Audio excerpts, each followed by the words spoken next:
ساڑھے سے کیتا کی جے تو جے کیتا کیڑا سان کیتا جے سارے دے پیو کردے ہی نہیں نا جڑے نے پھر یہ کچھ ملے گا نا دینے والے کا حق نہیں جانا اس کا شکر ادا نہیں کیا تو جب ہم نے دینے والے کا شکر ادا نہیں کیا ورشد صاحب تو جن کو ہم دیا وہ ہمارا کیسا شکر کریں گے وہ ہمارے لیے کیا کریں گے کبھی نہیں ہو سکتا نا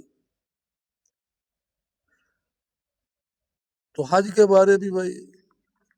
اللہ معاف کرے بھائی مولانا بیان فرما رہے تھے کہ وہ امریکہ سے ایک فیملی آئی عورت کو لینڈ لارڈ بڑے پیسے کی پرواہ نہیں کتنا پیسہ ہے وہ جناب آگے وہاں رش دیکھا اور دیکھا جناب یہ داڑیوں والے اور یہ لباس والے کہا مجھے کہاں لے آئے ہو اللہ کی بندی اللہ کا گھر ہے حج کے لیے آئے ہمارے پر فرض ہے کہتے ہیں منو واپس کر دے میں نہیں تو رش میں رہ سکتی یہ کیا ہے اللہ کی بندی یہاں کیا وہ باغ و بہار کو سیر و تفریح ہے کہ وہاں جناب وہ پارک بنے ہوئے ہیں مشقت ہے وہ فرماتے ہیں کہ آخر اس نے خاوند نے بڑا کہا کہ اللہ کی بندی چند دن رہ گئے حج کر کے چلے جائیں گے کہتے ہیں مجھے واپس بھیج دے بغیر حج کیے ہوئے واپس آ گئے واپس امریکہ چلی گئی تو یہ بدبختی نہیں تو اور کیا ہے بد نصیبی نہیں تو اور کیا ہے اللہ تعالی ہمیں اس بات کی توفیق عطا فرمائے جن بھائیوں نے حج نہیں کیا اپنی مرضی کی استطاعت نہ بنائیں اللہ کے رسول کو پوچھے استطاعت کیا ہے وہ ہے تو حج کرے اور خوش دلی سے زکوٰۃ دے اور امانت ادا کرے اب زکوٰۃ جو ہے وہ بھی ہمارے ہاں قیامت کی نشانیوں میں ہے کہ لوگ زکوٰۃ کو تاوان سمجھ کر دیں گے جیسے کوئی جبری ٹیکس لگ گیا خوش دلی سے نہیں اور کچھ پارٹیاں ایسی ہیں کہ جب وہ مہینہ آتا ہے زکوٰۃ کا تو باپ بیٹے سے قرض لے لیتا ہے بیٹا باپ سے لے لیتا ہے ماں بیٹی سے یہ سارے گھر والے ایک دوسرے سے قرضہ لے کے مقروض ہو جاتے ہیں پھر کہتے ہیں مولانا صاحب اگر کسی کے سر پر قرضہ ہو تو پھر زکوٰۃ ہے وہ کہتے ہیں نہیں زکوٰۃ نہیں ہے مولوی صاحب کو تو یہ بات بتائی نہیں ہے کہ ہم نے یہ ڈرامہ بازی گھر میں کی ہے اور کراچی میں ایک پارٹیاں بتاتے ہیں پرانی بات ہے پتہ نہیں اللہ عالم وہ بات رہی ہے نہیں لیکن یہ کافی پرانی بات ہے کہ وہ کچھ ایسی پارٹیاں ہیں کہ وہ پوری زکوٰۃ کا حساب لگا کے سونے کی شکل میں ڈالا 10 تولے 20 تولے وہ 50 کلو کی بوری آٹے کی لیتے ہیں اور وہ 10 15 20 تولے سونا زکوٰۃ کی شکل میں سارا نکال کے وہ اس کے سینٹر میں رکھ کے اوپر جناب آٹا ڈال کے تو باہر نکال پھر دیکھتے ہیں کون سا معذور آدمی ہے جو چھوٹی وہ ریڑھی کرسی پر بیٹھا ہوا ہے جو معذور ہے جو چل نہیں سکتا اس کو لے کے آئیں گے لو بھائی یہ آٹا بھائی تمہارے لیے ہے بھائی لے جاؤ کھاؤ پیو موجاں کرو اب وہ ادھر ادھر دیکھتا ہے کیا بات کیا دیکھ رہے ہو کہا جناب مجھے اتنے کی ضرورت ہی نہیں ہے کتنا جو چاہیے بھائی جناب مجھے 10 15 کلو کافی ہے میرا گزرے میرا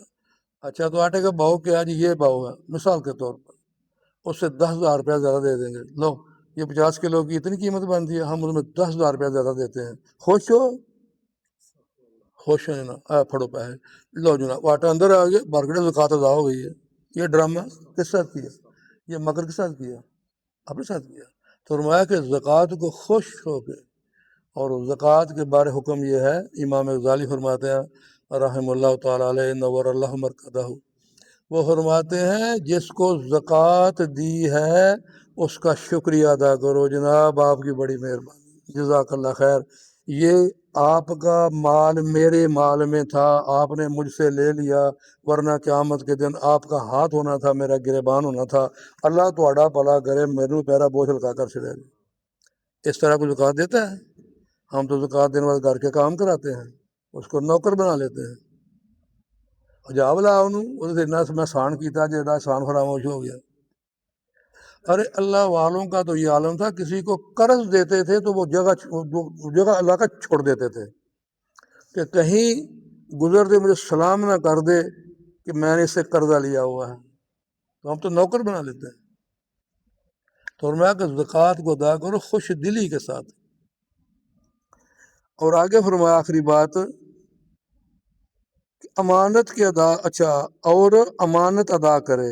عرض کیا گیا یا رسول اللہ صلی اللہ علیہ وسلم امانت کے ادا کرنے کا کیا مطلب ہے؟ نبی کریم صلی اللہ علیہ وسلم نے ارشاد فرمایا جنابت کا غسل کرنا۔ اللہ اکبر۔ ایک تو امانت ہے نا بھی میرے پاس رکھی آپ کو رکھی، امانت میں خیانت نہ کرنا۔ ایک امانت یہ ہے کہ امانت کے ادا کرنے کا مطلب کیا ہے؟ تو فرمایا جنابت کا غسل کرنا، چاہے اکیلے میں رات کو احتلام ہو گیا غسل واجب ہو گیا، میاں بیوی نے جسمانی تعلق قائم کیا غسل جنابت ہو گیا، کیونکہ اللہ تعالیٰ نے آدم کے بیٹے کے دینی اعمال میں سے کسی عمل پر اعتماد نہیں فرمایا سوائے غسل جنابت کے، کیونکہ غسل جنابت ایسا چھپا ہوا عمل ہے کہ اس کے کرنے پر اللہ تعالیٰ کا